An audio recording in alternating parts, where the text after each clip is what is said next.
Welcome home to USA Global TV and Radio, a place where dreams take flight, with authentic storytelling, diverse perspectives and meaningful conversations, where global stories unite and bridges are built beyond all borders. Discover world-class education, entertainment, hope and inspiration. Together, we're building bridges worldwide. Subscribe to our channel, USA Global TV. Download our app, USA Global TV. Be our guest or join our team. Visit usaglobaltv.com. Thanks to our founder and executive producer, Dr. Jacqueline Kerbeck. Music score by Yeffy Tang from Cloud Road Music. Voiceover artist Mike Porter. Creative direction by Paul Garcia. USA Global TV and Radio, your home for global connection. All rights reserved. This video and its contents are the exclusive property of USA Global TV and Radio. Unauthorized use, duplication or redistribution in any form is strictly prohibited.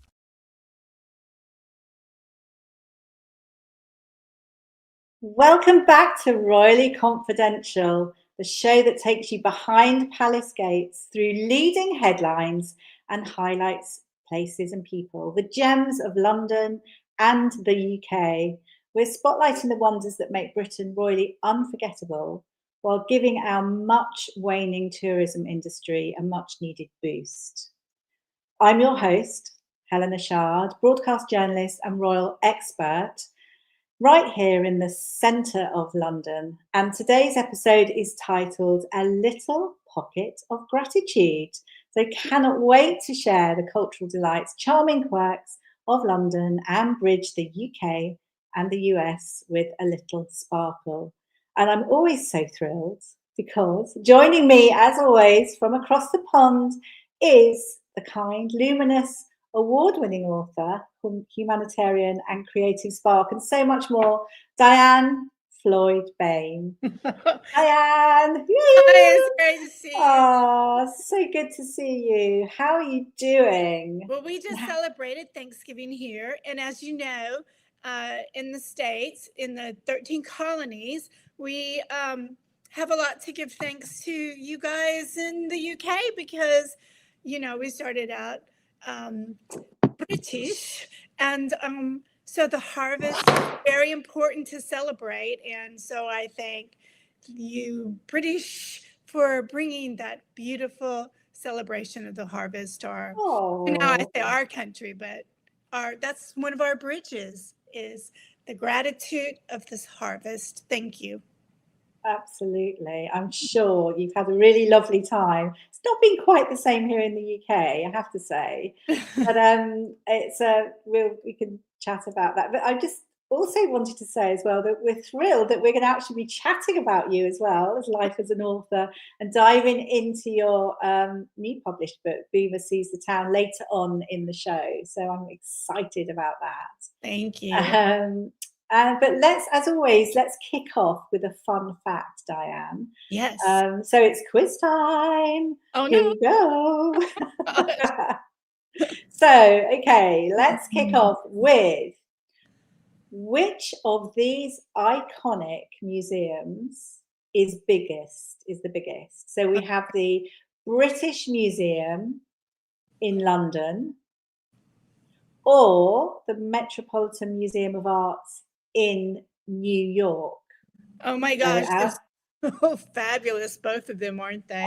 We're so lucky, aren't we, to have so much culture in the world? It's just beautiful. But which one is bigger? Oh my gosh, you know, I've been to both, but I'm going to say the British because y'all have more history.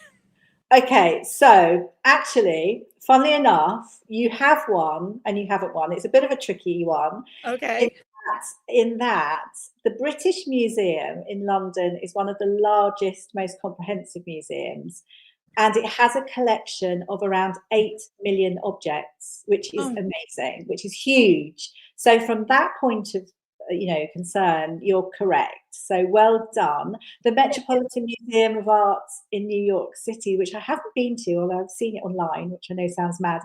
It's obviously very large and a renowned museum, but it has 2 million works of art. Wow. But in terms of physical space, so it depends on which way you could have taken that. The British Museum is something like It's 807 square feet, whereas the Met is 2 million square feet. Wow. Who knew? So as you can imagine, I know we've got a couple of pictures, I think 1 and 2, just showing really the outside of the museums, but it's they're so grand, both of them.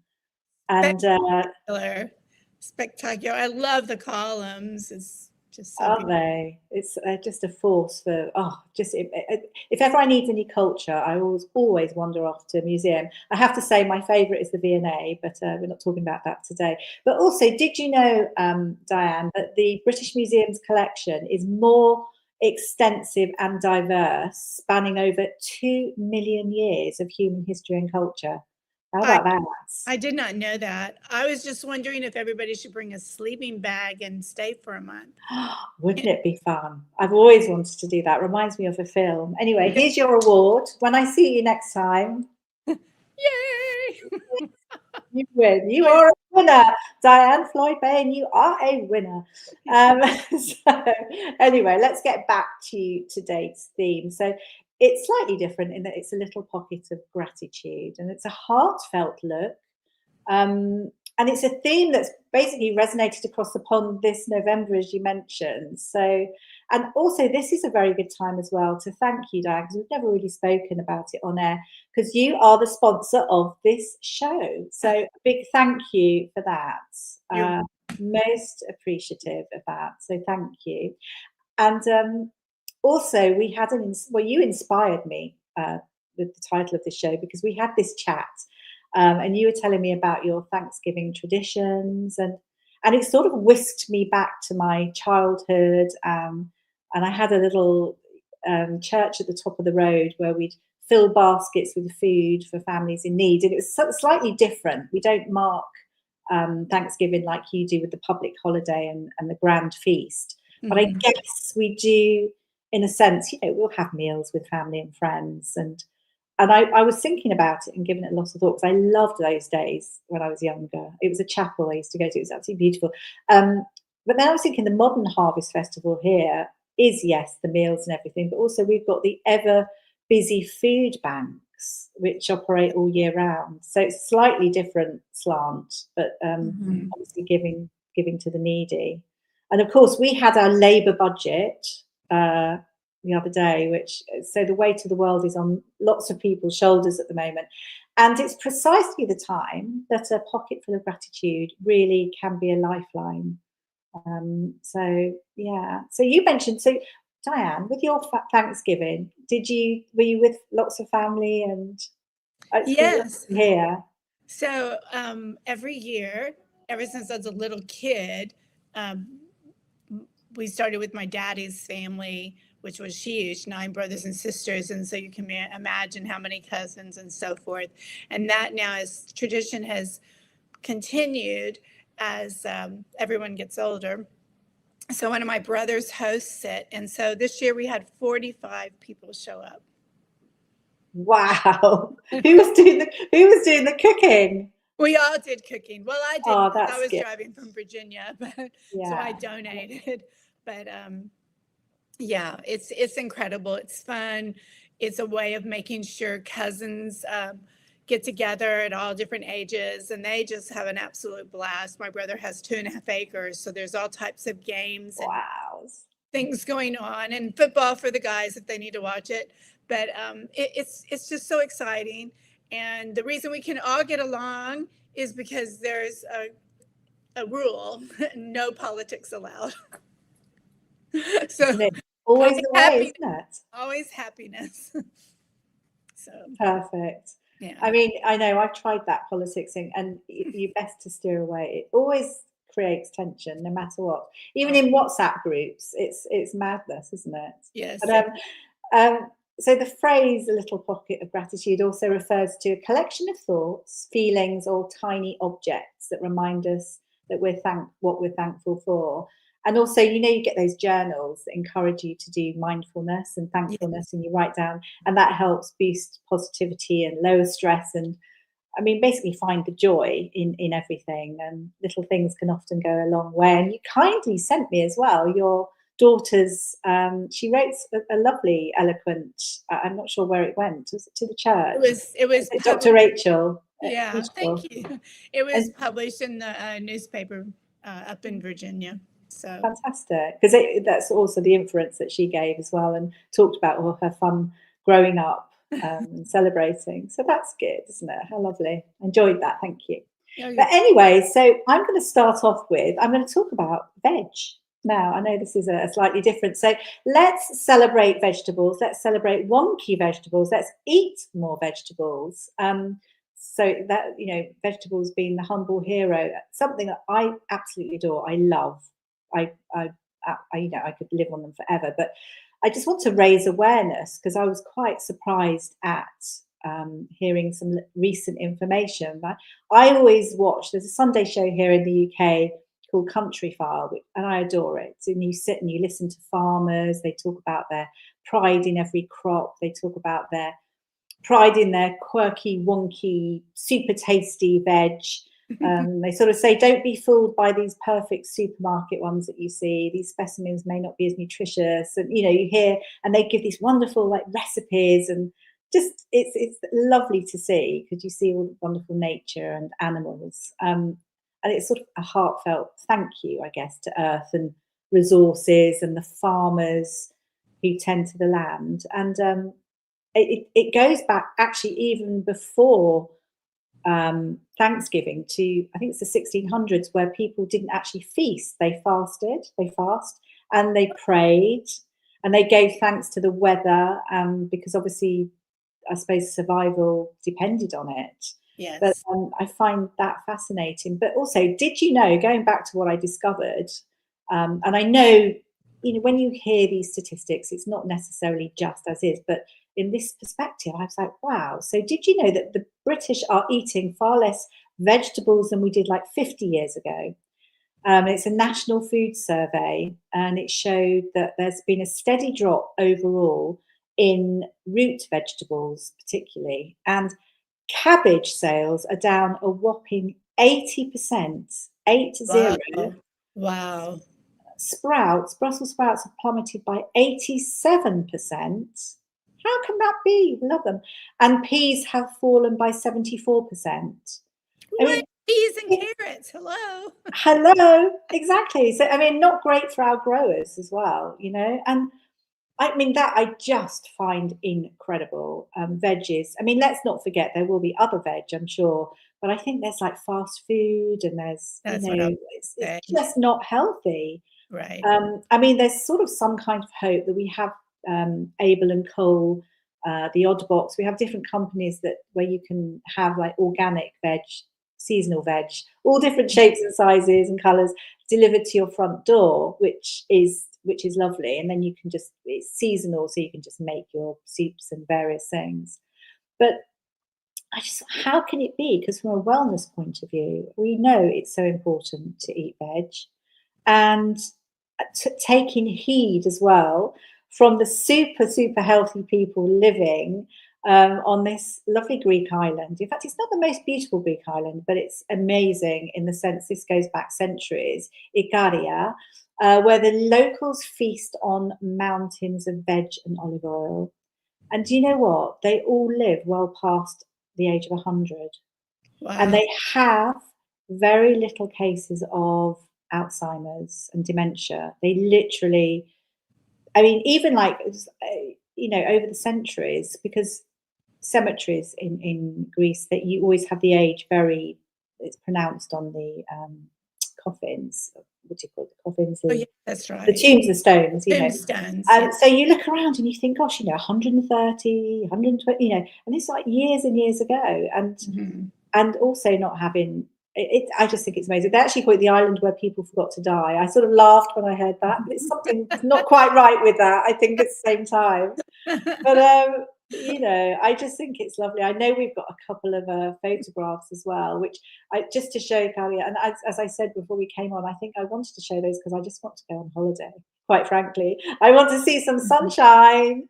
It's so stunning. Sea. Yeah, it's and beautiful. The sea is gorgeous. It's it's crystal blue, like you can see all the way down. It's just, isn't it? I don't know. There's one which is, it's called Seychelles. Funny enough, there's one that it's got white sand. Maybe that's the one you're looking at. And yes. yeah, absolutely stunning. I just want to be there. And now anyway, we have it looks like a shrimp boat, and it.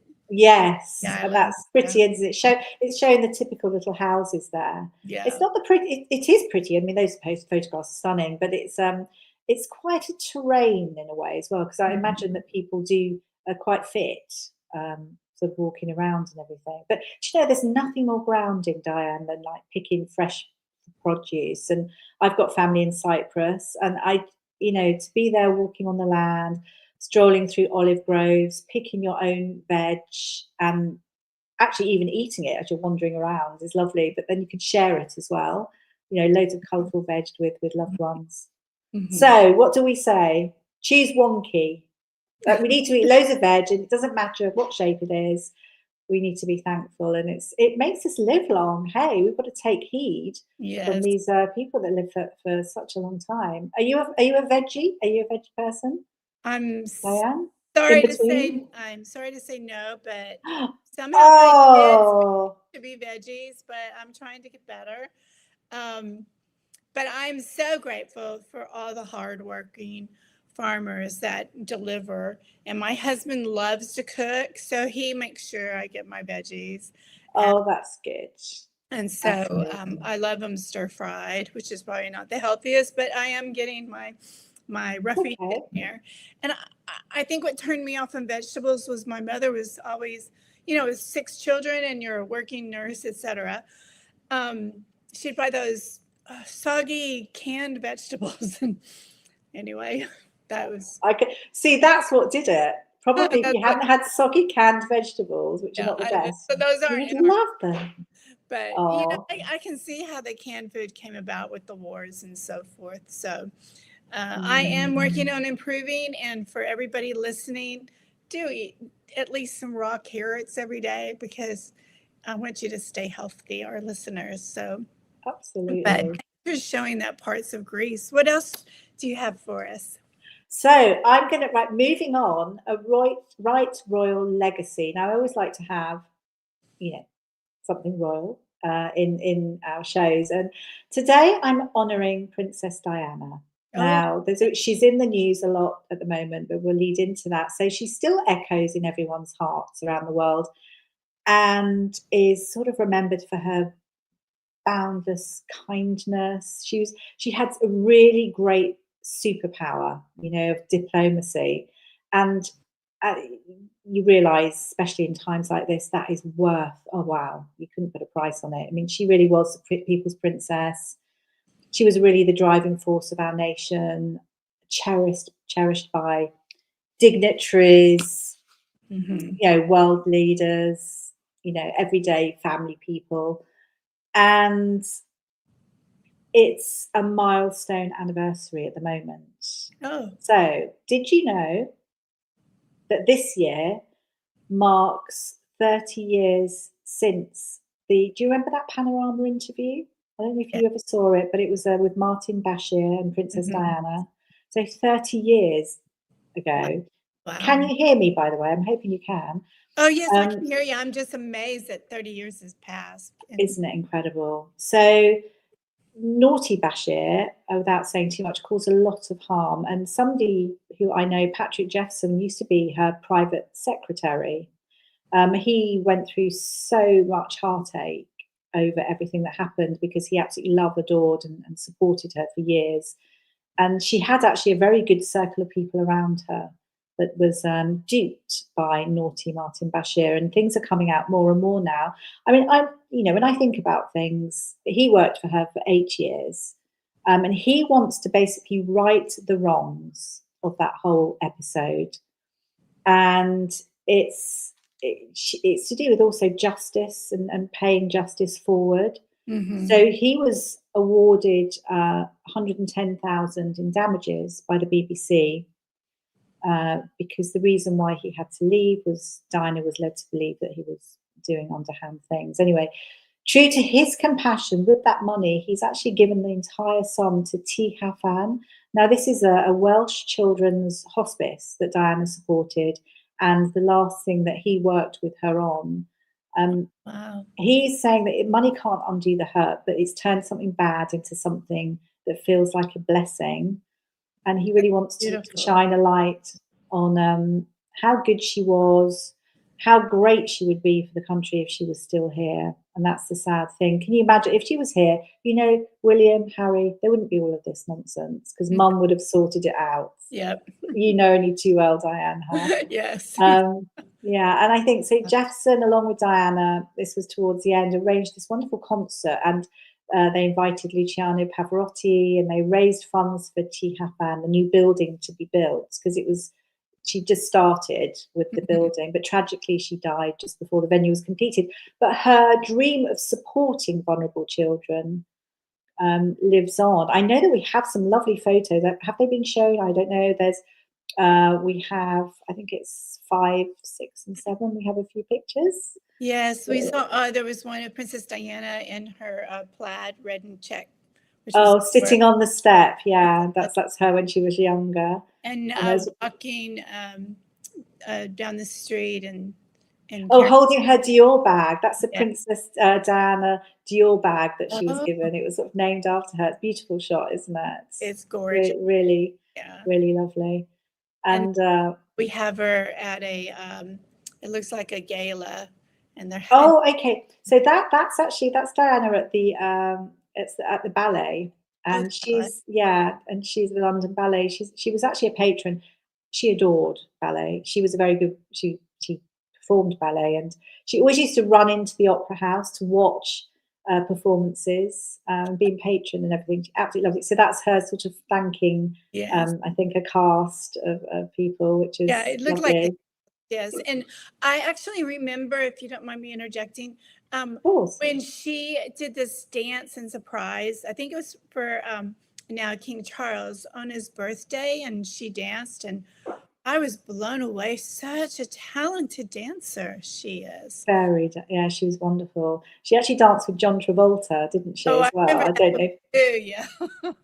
Really good. I think she actually made Charles jealous as well, because she always got the limelight, understandably. But there's a new book out called Andy Webb has written this new book, and it's called Diana Rama, and it's actually undercover. It's basically is talking about deceptive tactics that were used, but moving on from that, what Jefferson's trying to do is to try and show how great she was, and really shining a light on all the good that she did, because for charity as well, it was absolutely amazing. And Princess Catherine's now stepped into the patronage role, and obviously that's ensuring that that her compassion and charitable spirit sort of carries on, so perpetuating, I suppose, the best of Diana's legacy. So that's all good. So we remember Diana fondly. I'm sure you do as well.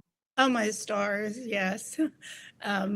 She was a beautiful role model. I can remember I watched her wedding over and over and over again. And I literally cried when she was in the wreck and was just praying she would survive. But I love how her legacy is living on. This is exciting news. I hope we bring it back up again so that people can is it a book people can purchase? There's a book that's come out. I mean, it's almost a bit disturbing in a way, and I sort of talking. Not disturbing, it's fact. People are trying to unravel what really happened, and there are some things that have been released which you just sort of think, and I feel so sorry more for William and Harry, the princes, because they wouldn't be at loggerheads, and it must have been so hard at their age as well. So that's really what I think about. So let's see what happens. And of course, she's got the Diana Awards and everything here in the UK. Always, each year, we celebrate her legacy, and it's for young children that are doing their best and shining a light on wonderful things that they achieve. So it continues. We will always be speaking about Diana, of course. Thank goodness. And go ahead. Sorry. No, I was going to jump into another little subsection that I would normally that I do each month, which is Helping of Happy. And so I thought I just, from my, it's something that's very close to my heart as well, because it's quite close to where I live. Sorry, Diann, were you going to say something? No, I want to hear all about okay. So yes, this is my helping of happy. So did you know, Diann, that there is a hidden oasis right here near me in the heart of London, North London, and it's called Granville Road Spinney. No. Now, Really? yeah, Granville Road Spinney in Stroud Green, and it's, how can I say, it's like a tiny forest with this huge, huge history. It's really tiny, and it's something like 0.3 of a hectare of woodland, but it dates back to the 1870s in a way, where the land was farmland. Then the railways arrived, and the neighbourhood grew. So we had like Victorian houses, and people were carrying on their lives. So, but during World War II, a V1 bomb shattered something like 7 Victorian houses, leaving the landscape completely scarred there. Just took 7 houses. They sort of prefabs were built, I think, to house certain people, but then by 1980 they were gone, and it was just left and transformed into this real tranquil retreat, which we all enjoy today. I enjoy, people that live in the area enjoy, and it's a wonderful, it's like a winding path, it's bird song. In fact, there's proof, as somebody called Mary Hoban, who heads up this little group of people that look after the land, and it's the biggest amount of birds within the smallest little area that have been tracked.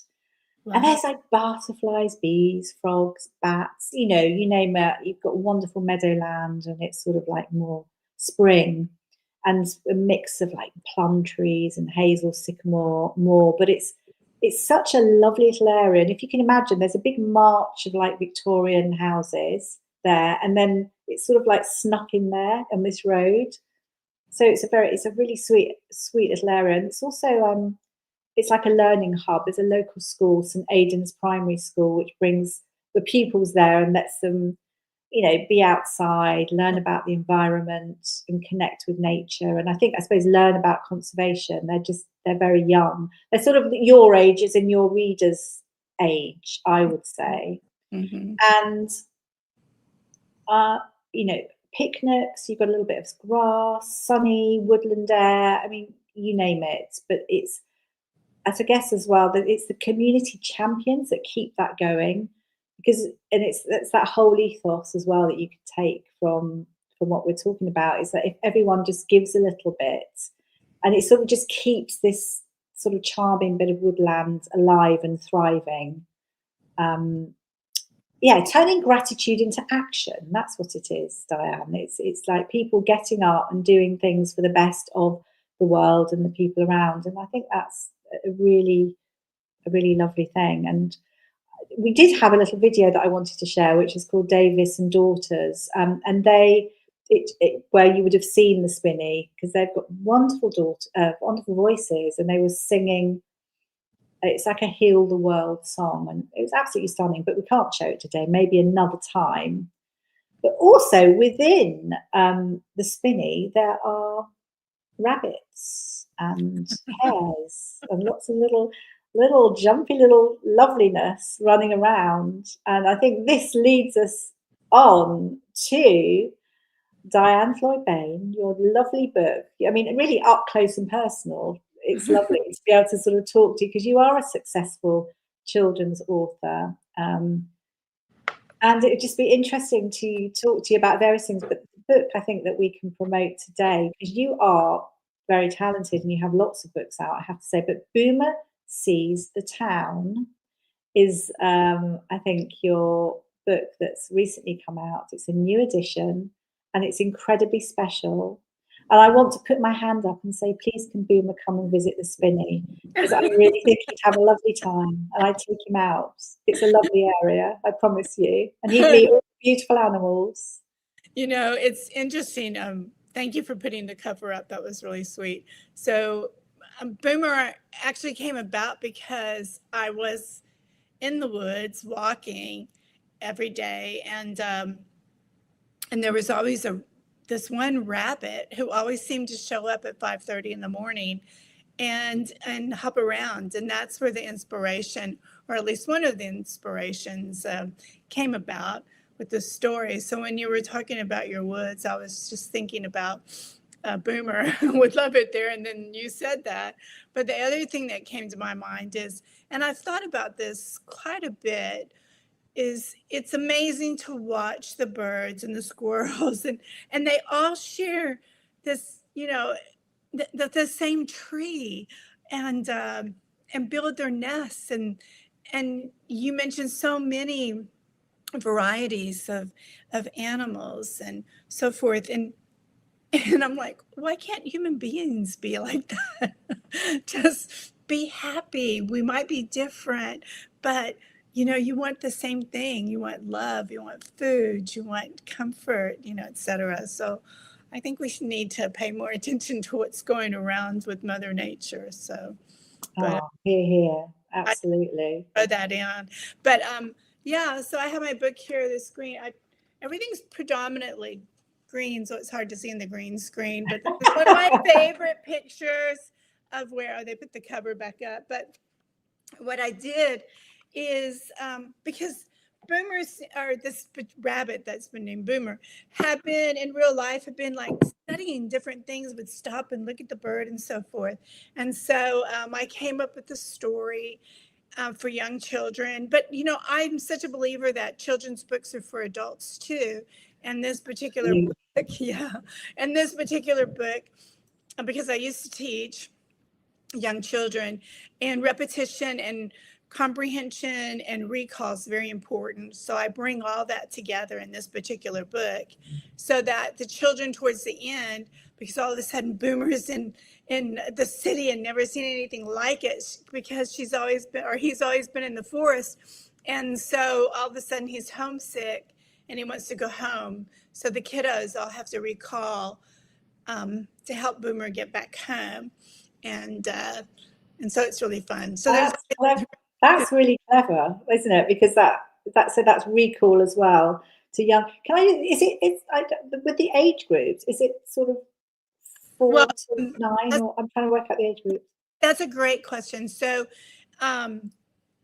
it's called a picture book, and they're generally 3 to 8 years old is where it's identified. But of course, a 3-year-old needs a parent or a loved one to read it to them.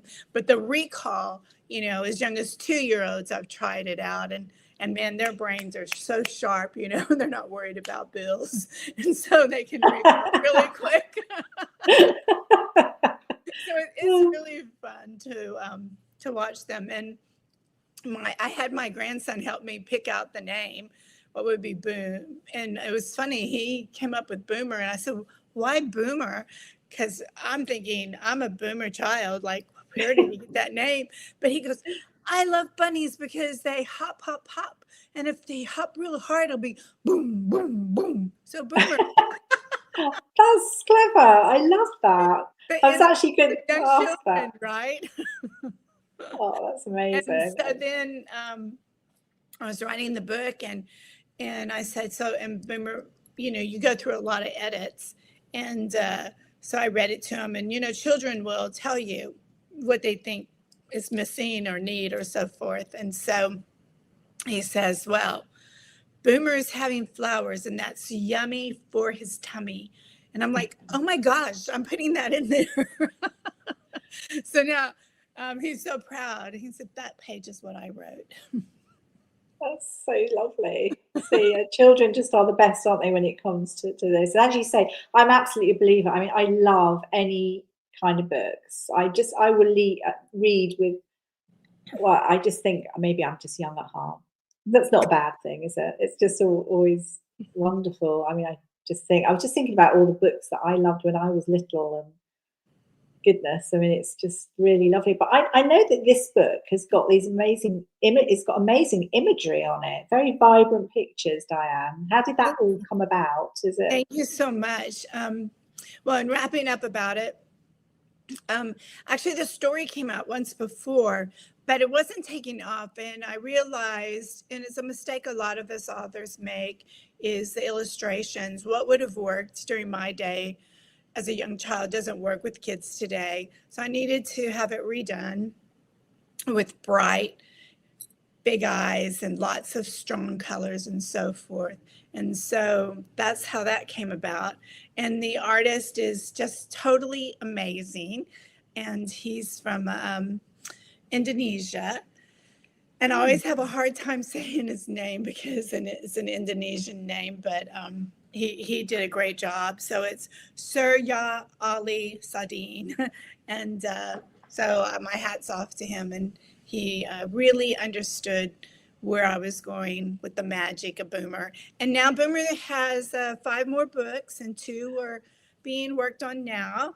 Plum Creek Publishing is publishing it, so you can find it on Amazon, and you can purchase it in any country that you want. And you can also order it from your local bookstore, because I'm a true believer in supporting the local bookstores.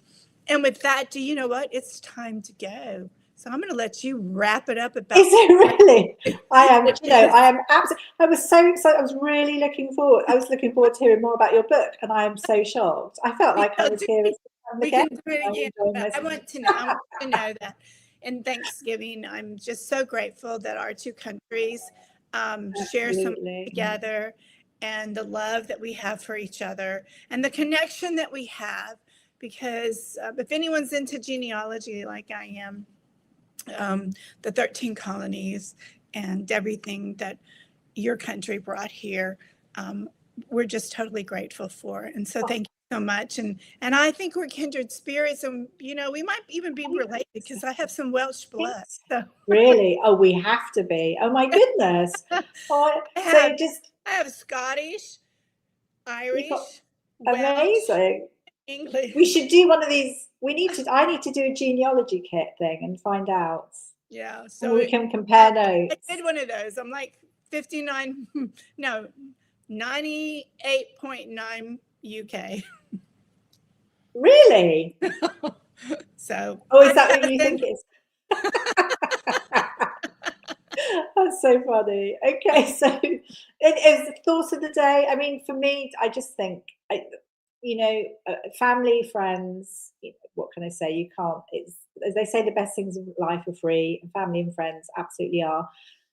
Thank you, Diann, as well, as I said, about being a sponsor. Thank you to USA Global TV and Radio as well. Wonderful network. Been with Jacqueline from the beginning, and she's growing and so dedicated to her channel and all her guests and everything. And that's also just grateful as well for the opportunities of networking and getting together, because I think when people are together, you're bigger, you're better. It's it's a chance for people to really thrive. I think that's what I think. So as we're ready to wrap up. We're ready to wrap up then. Okay, well, thank you so much for joining us on Royally Confidential, and obviously it's been a great show. We look forward to seeing you next month. Don't forget to tune in next month for more hidden gems from myself and also Diann. Thank you. See you next month. See you next month. Bye.